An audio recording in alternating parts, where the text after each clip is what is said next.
الموضوع مختلف كليا. التجارة في ليبيا بدت عبارة عن مكسب مخلوق من أزمة، ما عادش زي زمان التاجر الفالح والناشط اللي هو يجيب في المكسب بطريقته الفنية وبطريقته التسويقية، ولا مثلا جايب حاجة شيء نادر مهناش. لا لا، تو ما عادش فيه فرق بين تاجر شاطر وتاجر مش شاطر. تو غير رقي معاك الدولار انت مكسبك 10 اضعاف ما زادش، انت قاعد. والشيء الثاني تكرار المشاريع، يعني هذا موضوع يعقد فيا. فلان فتح قهوة نجحت، 10 من اصحابه وقاربه يفتحوا قهاوي. فلان فتح صيدلية نجحت، 10 من اصحابه وقاربه فتحوا صيدليات. نفس المشاريع نخطم قهوة غذائية ملابس كوشة، قهوة غذائية ملابس كوشة، نفس المشاريع.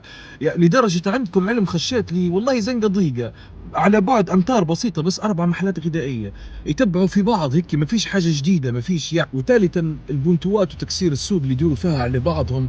انا ننزل في سعري ونخسر باش نطيح فلان وباش نطلع فلان من السوق وباش نكسر علان.